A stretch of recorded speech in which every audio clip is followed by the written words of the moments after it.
sinabi ko po sa kanya, ipaglalaban kita hanggang sa dulo ng mundo dahil naniniwala ako na ikaw ang karapat-dapat na alkalde dito sa lungsod ng Maynila. Naging artista po ako, Nay. Kilala niyo po si Heart Evangelista? Kasabayan ko po si Heart. Ngunit si Heart, sumikat. Si Chi Atienza, hindi po sumikat. Pero okay lang, nabayaran ko naman ang tuition fee ko. At naniniwala ako, kaya ako pinadaan ng Panginoon doon para malaman ko ang kalagayan ng mga LGBTQ plus community. Dahil marami po akong naging kaibigan doon mula doon sa LGBTQ plus community. At nakita ko, meron pa rin po minsan diskriminasyon pagdating sa oportunidad para sa kanila. At dahil doon, sila rin po ay aking tinayuan. Tinignan ko po ang ginawa ni Yorme para sa LGBTQ plus community dito sa ating lungsod. At nalaman ko, pati sila, inalagaan at minahal niya. May grupo nga po siyang Bekshis of Manila. Kaya nung sabi ko, lahat na lang ng sektor na tinayuan ko, minahal mo nung ikaw ay alkalde ng Maynila, ang naisip ko tuloy, nahanap ko na yata ang soulmate ko sa public service. At dahil doon, binigay ko po ang aking matamis na oo. Pero sabi ko, bago akong tuluyang pumayag sa'yo, kailangan sagutin mo muna ang katanungan ko. Sabi ko sa lahat ng pwede mo naman piniling vice alkalde, ang dami pong may gustong maging vice alkalde ni Yorme. Ang dami pong nag-a-apply. Pakiramdam ko nga kahit na sinong tanungin ko dito, papayag. Ay, tay. Pag po ba tinanong kayo ni Yorme kung pwede kayo maging vice alkalde, papayag po ba kayo? Hindi na huminga si tatay. Opo! Ako talagang sabi ko, sagutin mo muna tanong ko, bakit ba ako gusto mo? Ang sagot po niya sa akin, dahil unang-una, kilala kita. Bata ka pa lang, nakapagtapos ka na ng political science major in governance. Panahon ng iyong ama ay alkalde ng Maynila. Maari ka naman pumasok sa mundo ng politika. Maari naman po talaga eh. Ngunit pinili mo na maging isang misyonaryo nung ikaw ay bata pa. At nung bata ka, ginamit mo ang iyong boses para marinig ang boses ng mga kabataan. Nung ikaw ay naging ina, isinigaw mo ang hinaing ng mga ina. At nung ikaw ay naging isang broadcast journalist, nakinig ka sa puso ng ating mga kababayan na napag-iwanan sa laylayan ng lipunan at ginamit mo ang iyong boses para marinig sila. At dahil ako rin po, ang direktora ng kababaihan ng Maynila, naniniwala po ako sa livelihood. Dahil nalulungkot po ako, nung pagpunta po namin sa inyong distrito, na makita ko na marami pa rin po sa aking mga lolo at lola nakikipagsapalaran pa rin. Binibilad nila ang kanilang katawan sa ilalim ng init ng araw-araw at sa ilalim ng ulan para lang makapagpauwi ng konting salapi na tutulong sa kanilang mga pamilya. Minsan, kailangan nyo pa rin gawin yun dahil kailangan nyo rin matustusan ang mga pangangailangan yung medikal na kaya namang ibigay ng gobyerno para sa inyo. Para sa akin, dapat kayo ay minamahal, inaalagaan, at kahit kailanman, hindi kayo dapat sinasaktan ng kahit na sino man. At para naman sa ating mga kababayan na nawala na ng pag-asa sa buhay dahil sa hirap na tinamasa nila buong buhay nila, naniniwala po ako na maari pa rin bumalik ang pag-asa sa inyong mga puso sa pamamagitan ng livelihood. At nung sinabi po sa akin ni Yorme na susuportahan niya ang livelihood dito sa Maynila, ang sinabi ko po sa kanya, ipaglalaban kita hanggang sa dulo ng mundo dahil naniniwala ako na ikaw ang karapat-dapat na alkalde dito sa lungsod ng Maynila.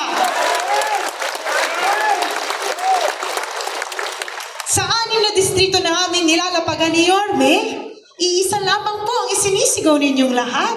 Ano nga po yun?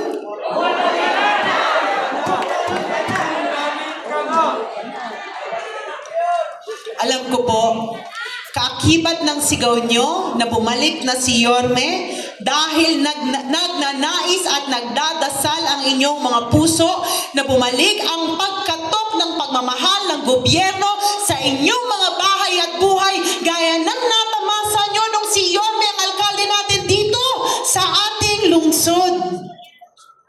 Noong mga panahon na yun, naramdaman nyo na kayo ay importante sa kanya at kayo ay napakikinggan.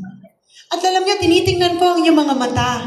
Alam ko na nagdadasal kayo na habang narito kayo sa mundong ibabaw, maramdaman nyo na kayo pa rin ay parte ng gobyerno natin dito sa Maynila.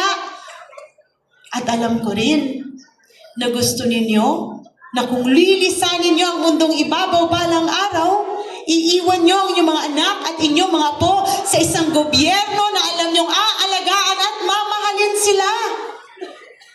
Huwag po kayong mag-alala dahil babalik na po si Yorme Isko Moreno Tumagoso. Ngunit, kung maaari, sana isama nyo rin po si Chief Atienza.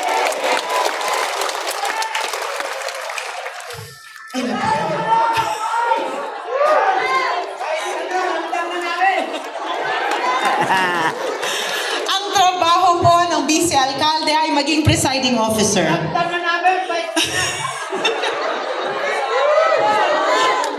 Kailan ko kayo eh. Maging ina ng konseho, gumawa ng mga programa at polisiya na dapat angkop sa pangangailangan ninyo. Kaya kung kayo ay pipili ng Vice Alcalde balang araw, kailangan pumili kayo ng isang tao na marunong makinig at sensitibo sa pangangailangan ninyo. Ikaw na!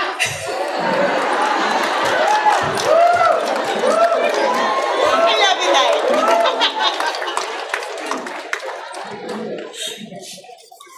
Alam niyo, bata pa lang po ako. Ginamit ko na ang aking boses para marinig ang hinaing ng mga Manilenyo dahil yan po ang turo ng aking ama sa akin. Kanina inilahat ko ang mga sektor ng lipunan na aking tinayuan kahit wala pa po akong naging posisyon. Pero gusto ko po, alam nyo, mga lolo ko, lola ko, mga nanay at tatay ko, balang araw, kung ako po ang magiging katambal ni Yorme, hindi na kayo iiyak dahil sisiguraduhin namin na ibabalik namin ang lahat ng mga programa at polisiya na alam namin nagpabuti sa buhay nyo dito sa Maynila.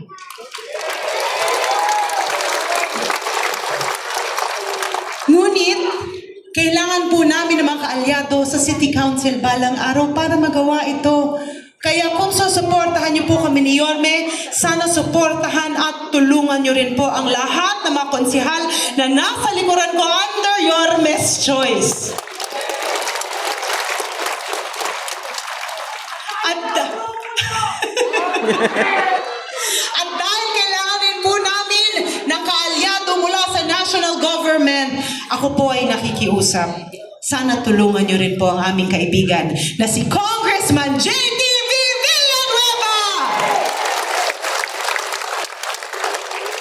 Bata pa lang po ako na po ang hinubog ng aking ama, ng Panginoon, at ng pagkakataon para ipagpatuloy ang mga nasimula niya dito sa ating lungsod. Siya po ay naging isang Vice Alcalde na nakakuha ng 2 termino. Isang magaling at mabisa na Vice Alcalde na may integridad at itinuro niya po sa akin kung paano maging isang magaling na Vice Alcalde na susuporta sa kanyang alkalde. Kaya gusto ko po, alam ninyo, na balang araw, kung ako po ang magiging katambal ni Yorme, susuportahan ko po siya ng buong-buo dahil naniniwala ako na ang suporta ko kay Yorme ay suporta ko sa bawat lolo, lola, nanay at tatay ko na narito ngayon.